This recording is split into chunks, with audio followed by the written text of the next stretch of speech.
Hello friends, কি অবস্থা সকলের? আজকে আমরা প্র্যাকটিস করব একটা বোর্ড কোশ্চেন। তোমরা দেখতেই পাচ্ছ আমি আমরা একটা উদ্দীপক লিখে রাখছি। সেটা কি আলিম 2018 বোর্ডের প্রশ্ন। আলিম বোর্ড 2018 সালে প্রশ্নটা আসছে। উদ্দীপকে ছিল কি এরকম একটা উদ্দীপক দেওয়া ছিল এবং গতে লেখা ছিল কি উদ্দীপকের আলোকে একটি যোগান রেখা অঙ্কন করো। তার মানে কি বন্ধুরা, তোমাদের একটা সূচি দেওয়াই আছে, ঠিক আছে? এখান থেকে তোমাকে জাস্ট একটা কি বলছে, যোগান রেখা অঙ্কন করতে বলতেছে। সেক্ষেত্রে তোমার 3 মার্কের প্রশ্ন, তুমি জাস্ট কি করবে, একটা যোগান রেখা অঙ্কন করবে। ওকে, তাহলে আমার আগের ক্লাসগুলো যে মনোযোগ দিয়ে করছে, আমি আশা করি যে এই প্রশ্নের উত্তরটা তার কাছে জাস্ট ডাল ভাত।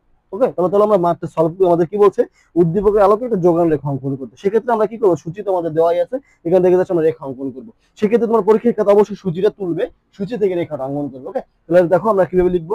আচ্ছা, আমরা ধরলাম লম্ব অক্ষ, ভূমি অক্ষ। ওকে, তাহলে আমরা লম্ব অক্ষ ধরলাম কি দাম, বা যাকে আমরা বলি প্রাইস। ভূমি অক্ষ ধরলাম যোগান বা কোয়ান্টিটি অফ সাপ্লাই। তুমি যে কোনো অক্ষে তুমি ভূমি অক্ষ দাম ধরতে পারতা বা লম্ব অক্ষ যোগান ধরতে পারতা, কোনো সমস্যা নেই। সেক্ষেত্রে আমাদের দাম আছে কত বন্ধুরা, 1 2 3 4। তাহলে আমরা দাম ধরলাম 1 2 3 4, 1 2 3 4। ওকে, আমাদের যোগান দেওয়া আছে কত বন্ধুরা, 50 55 60 65। তখন ধরলাম 55 55 60 65, 50 55 60। এখন বন্ধুরা আমরা মানটা নিয়ে নিলাম। এখন দেখো আমাদের কোন জায়গায় কিছু কাজ আছে বলো তো তোমরা। আমাদের এখানে কিন্তু 1 2 3 4 সরল ভাবে আছে, তাই না? দামটা যোগানটা কি আমাদের সরল ভাবে আছে। 0 থেকে এই ঘরের মান কত আমাদের 50, কিন্তু পরবর্তী 50 থেকে 55 এর পার্থক্য কত আমাদের, 50 নাকি 5? অবশ্যই 50 থেকে 55 এর পার্থক্য 5। তাহলে আমাদের মানগুলো কি সরল হইলো? সরল ভাবে হইলো না। সেক্ষেত্রে আমরা ভূমি অক্ষ বরাবর এক দুইটা ভাঙা চিহ্ন ইউজ করবো। ওকে, এখন আমরা জাস্ট কি করবো, যোগ করবো। যখন দাম যখন 1 টাকা তখন আমাদের যোগান কত, 50 হবে। তাহলে আমরা একের সাথে 50 যোগ করে দেবো। তাহলে আমাদের এই একটা বিন্দু। দাম যখন 2 টাকা তখন আমাদের যোগান কত, 55 হবে। তাহলে 2 এর সাথে আমরা 55 যোগ করে দেবো। আমাদের এই একটা বিন্দু।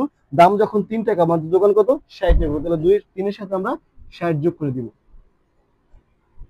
তাহলে আমাদের এই একটা বিন্দু। দাম যখন 4 টাকা তখন আমাদের যোগান কত, 65 হবে। তাহলে 4 এর সাথে আমরা 65 যোগ করে দেব। ওকে বন্ধুরা, তাহলে আমাদের এই একটা বিন্দু। ওকে, এখন দেখো আমাদের একটা দুইটা তিনটা চারটা, চারটা বিন্দু জাস্ট যোগ করে দিলে আমাদের যোগান রেখা আঁকাটা কমপ্লিট। ওকে, তাহলে দেখো আমরা যোগ করে দিই। ধরো অঙ্কন করলাম, সেটাকে আমরা দিলাম এস এস প্রাইম। ওকে, এখন দেখো বন্ধুরা আমাদের এই যে যোগান রেখাটা অঙ্কন করলাম, এটা নাম হলো কি এস এস প্রাইম। তুমি যে কোনো নাম দিতে পারো, কিন্তু আমরা সাপ্লাই বা যোগান রেখা অঙ্কন করতে সেজন্য আমি নাম দিলাম কি এস এস প্রাইম। এই বিন্দুগুলোর নাম দিতে পারো তুমি এ বিন্দু, বি বিন্দু, সি বিন্দু, ডি বিন্দু। ওকে, এখন দেখো বন্ধুরা আমাদের আসছিল কি যে উদ্দীপকের আলোকে একটি যোগান রেখা অঙ্কন করো। সেক্ষেত্রে আমাদের সূচি দেওয়া ছিল, আমরা সূচি থেকে জাস্ট রেখাটা অঙ্কন করছি। তোমাকে 3 এ 3 দিতে বাধ্য ইনশাআল্লাহ। তুমি কিভাবে লিখবে, পরীক্ষা যখন আসবে, এটা আলিম 18 বোর্ডের প্রশ্ন। তোমাদের যখন পরীক্ষা আসবে তুমি সূচিটা অবশ্য খাতায় লিখবা, সেই সূচি থেকে তুমি রেখাটা অঙ্কন করে দিবা, লিখে দিবা এটা কি একটা যোগান রেখা। That's it. আর আমরা জানি কি যোগান রেখাটা কি হয়, বাম থেকে ডান দিকে ঊর্ধ্বগামী হয়, তাই না? যোগান এবং দেওয়ার সাথে সম্পর্ক কোন বন্ধুরা, সমমুখী সম্পর্ক বিদ্যমান। ওকে, তাহলে আশা করি তোমাদের এরকম টাইপের যখন সূচি থেকে তোমাকে রেখা অঙ্কন করতে পারবে, সেক্ষেত্রে তোমরা খুব খুব খুব ইজিলি তোমরা রেখাটা অঙ্কন করতে পারবে। তাহলে বন্ধুরা দেখা হবে নেক্সট কোনো ভিডিওতে।